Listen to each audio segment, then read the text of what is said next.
বাহিরে রঙের কাজ শুরু হবে, সেই জন্য আমরা ঝুলটা প্রস্তুত করতেছি। পুরনো যে রশিগুলো দিয়ে বাঁশ বাঁধা ছিল সেগুলো পচে গেছে, তাই সেগুলো কেটে পরিষ্কার করে নিয়ে নতুনভাবে আমরা রশিগুলো আবার বাঁধবো। এই দেখেন বটি দিয়ে আগের পচা রশিগুলো কেটে ফেলে দেওয়া হচ্ছে।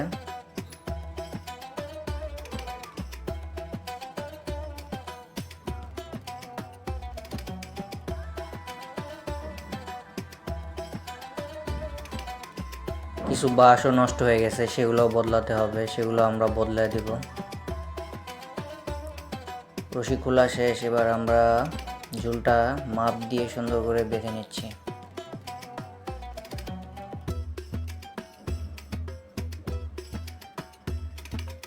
বাইরে কাজ করা খুব এক রিস্কের কাজ, সেই জন্য অবশ্যই দড়ি ও বাঁশ অবশ্যই ভালো হতে হবে। ঝুল বাঁধার পরে এবার আমরা ঝুলটা নামায় দিচ্ছি।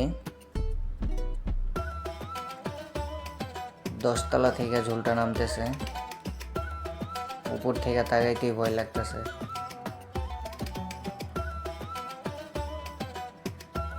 ঝুল নামানো শেষ, এবার আমরা দড়িটা ভালো করে বেঁধে নিব।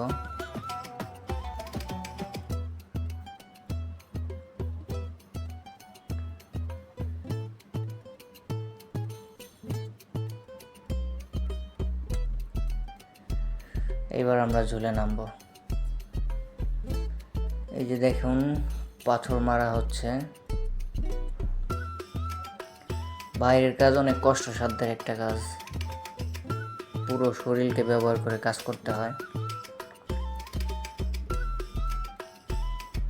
অনেক পরিশ্রমের কাজ এবং রিস্কেরও। অনেকে রিস্ক মনে করে, কিন্তু আমাদের রং মিস্ত্রিদের জন্য এটা বাম হাতের খেল। এরপরে আমরা চলে আসছি, এখন সিলার মারা হবে।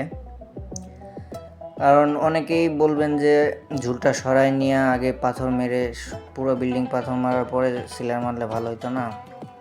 যেহেতু এটা 10 তলা বিল্ডিং, অনেক বড় ঝুল, ঝুলের অনেক ওজন আছে, তাই বারবার সরাই নিয়ে এটা খুব কষ্টসাধ্য ব্যাপার। তাই একই ঝুলে আমরা পাথর মেরে পরিষ্কার করে ওই ঝুলে আবার সিলার মারি, কারণ ঝুলটা সরানো অনেক কষ্টসাধ্য ব্যাপার। ঝুলটা অনেক বড় ওজন আছে, বারবার সরানো কষ্ট হয়ে যায়, সেই জন্য আমরা একবারে সিলার ও পাথর একই ঝুলে মারি। এই বিল্ডিংয়ের সামসেটগুলো অনেক বড় বড়, তো সামসেটের উপর দাঁড়ায় রং করা হচ্ছে, একটু সুবিধাও হয়েছে সামসেটগুলো বড় হওয়ার কারণে।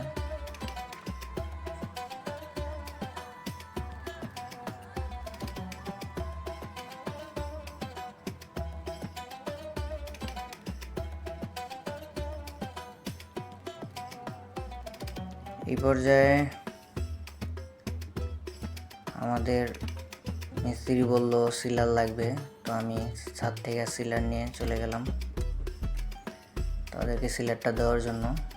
বেলকনি, যেহেতু বেলকনির কাছে কাজ হচ্ছে, তো বেলকনি দিয়ে আমি সিলারটা দিয়ে দিলাম।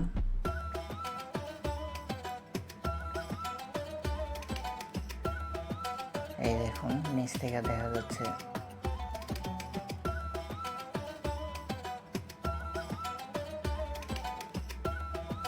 তারপরে ওই ঝুলের কাজ শেষ হওয়ার পরে আমরা ঝুলটা সরিয়ে নেব। অনেক বড় ঝুল, সরানো অনেক টাফ।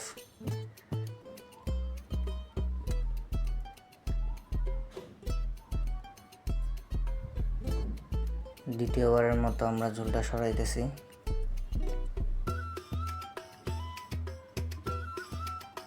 বাঁধার মতো কিছু নাই, তাই ছাদে যে রড ছিল সেখানে বেঁধে আমরা তার উপর বস্তা দিয়ে দিব।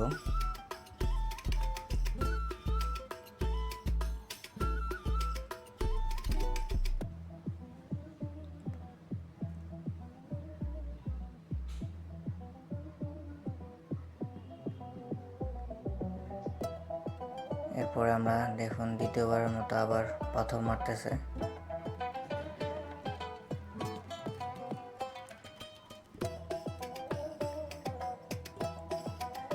আমাদের অবশ্যই বেল্ট পরতে হয়, বেল্ট ছাড়া সাইডে নামা যায় না। সেফটির জন্য আমরা অবশ্যই বেল্ট ক্যারি করি, সেফটি বেল্ট। হেলমেটও দেওয়া হয়েছিল, বাট গরমের জন্য সেগুলো আমরা পরিনি। এইখানেও পাথর মারার সিলার মারার পরে আমরা এই দিক দিয়ে ঝুলটাকে উপরে রশিটা সবার আগে আমি নিয়ে উপরে উঠি, তারপরে মিস্ত্রিরা ঝুলটা সরাই দিতে থাকে নিচ থেকে।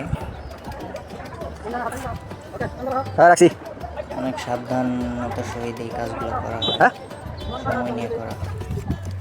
তাড়াহুড়া করলেই বিপদ হতে পারে যে কোনো সময়। অবশেষে ঝুল বাঁধা হয়েছে, দেখুন।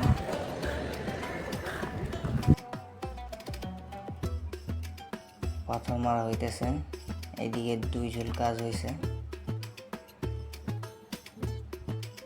মোটা করে সিলার মারা হয় যাতে রং করলে সহজেই কালারটা ফুটে আসে।